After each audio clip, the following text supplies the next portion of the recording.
के बाद ये गाना हमारे हर मंच पर हुई और जब तक अब तब तक हुई। जैसे कि गीत आज के गीत ना हो ये गीत अमर गीत हमारियों जे तब लोग सुनते ये गीत कभी कभी मैटर जब बनाने को होते हैं तो बनाने के नहीं कोई कितना भी गीत आए लेकिन गोलू राजा जब इसी गीत को गाते हैं तो श्रोताओं का मन खुश हो जाता है। तो गाना हमारे देखिए तो इसीलिए हम चली हमारे देखा देखी चंदन यादव लेके चले लगे तो गाना की कमी नहीं करे भी गाना हमारा भी बा लेकिन ये गीत जौन बा अभी जौन गीत गावे लेकिन मरले बा जो गाला बा अभी पुरान हो सकता सही बात मर मंगला खाती छौखा के छगला वो बाबूए जी का वाला बेटा का अन्ना गौरी वाला हो सकता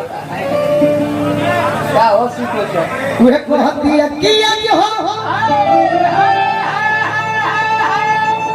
आज पहिला मिलना सच हो आज पहिला मिलना है ना मिलल सजनी के सजना हमार हमें अब चंदन यादव जी और मुकेश राय जी के लेके आई गई रे भरी कवि जी अमरजीत जी के लेके चले तने पहले हम सब लेके चले लगे तो हमारो दिक्कत नहीं है गोलू राजा रंगीन विश्वास भाई आज देखो जे इतिहास बोला मुकेश राय में कितना जोड़ बा हमारे अरे दोनों का भाई है कि हमें अनोने ले लेवे के नियन खिला बदना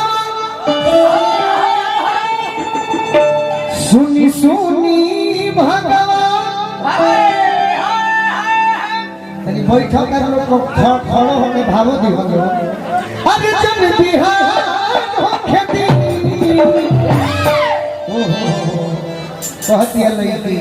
अरे की आज राजा जी के कोने में हो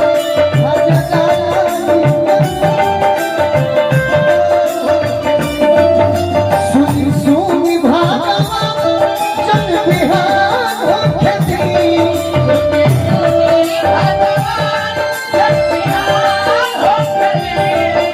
सुनी सुनी भगवान जन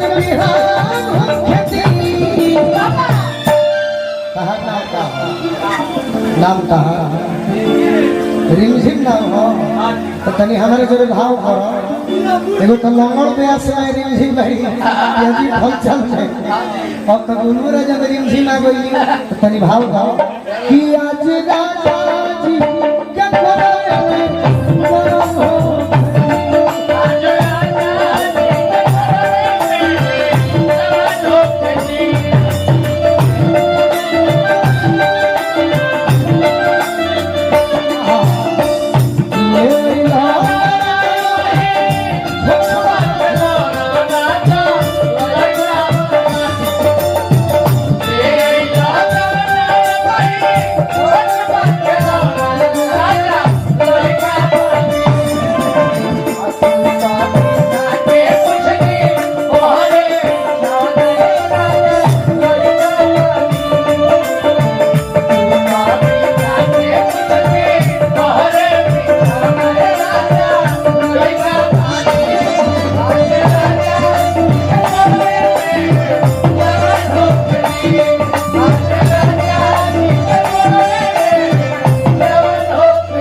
ये हमारे राजू भैया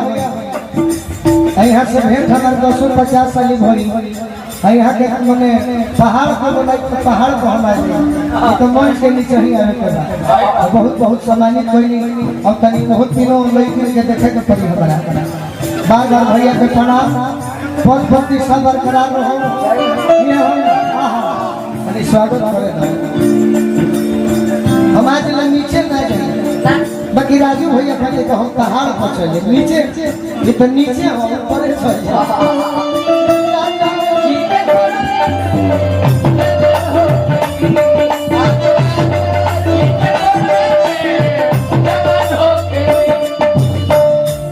और उठावा में हमरो के मुंशी राज लगे सके खरवास ना हमारा नवन भैया फिर से हां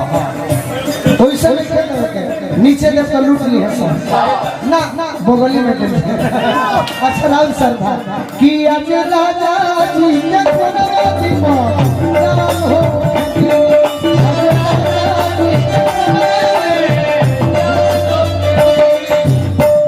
राजा जी के अरे मुर्गियों मारो लगे ही में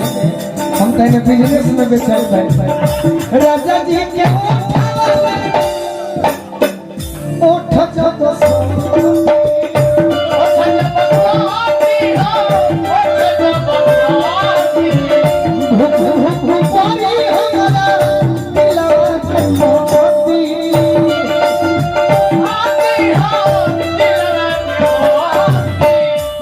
हम तो यह मनाई कि हमारा वरुण भैया विधायक हो जाए और नवल भैया यह पंचायत के मुखिया हो जाए यही से कहता नहीं रौला खाती हम निकाली बनी तो रौला विधायक हो जाए यह गौवा के रौला मुखिया हो जाए अच्छा हमारा लगी हाँ भू भू भू भू बोली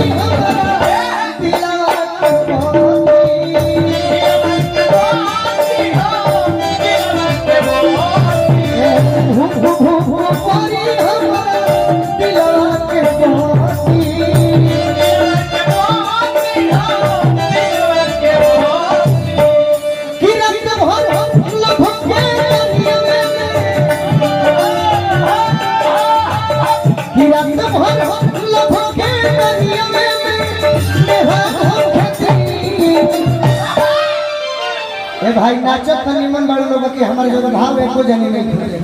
हम बड़ी दुखित बानी अरे पियाज राजा जी को आगे राजा जी के कोरवे में जवान होके राजा जी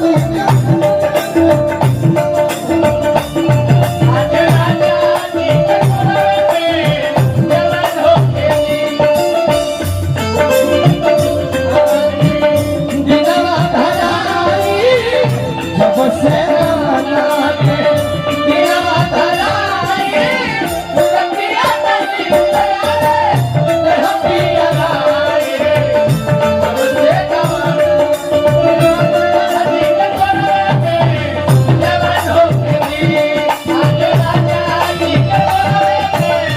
जवान होके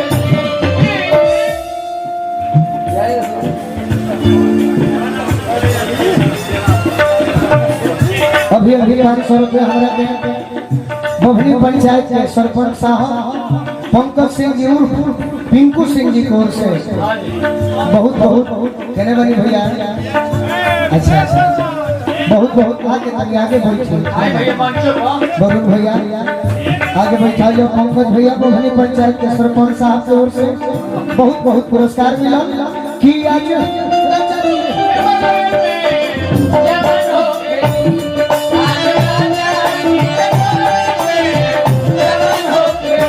अंत में लड़की कहते हैं पप्पू भैया गुरु जी ठीक होता रोवल गंगाई पिया कोरजन उठई है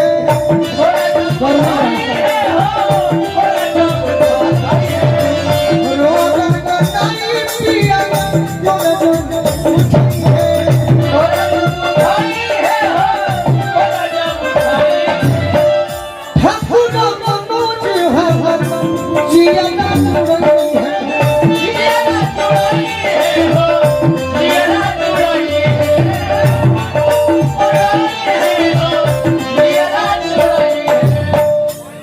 अगर वरुण भैया नहीं कहते तो हमने के गौछी से चेहरा शरीर से जान ले जाए कि के कैसा आदमी हो शरीर से हम बता दें कि के फौज के जवान बीएसएफ के जवान हमारा नाम भैया धीरेन्द्र पासवान जी की ओर से बहुत बहुत आशीर्वाद मिलल और पोस्ट में प्रोग्रेस हो जाइए हम माई से प्रार्थना करें ठाकुर मनोज हमर जिया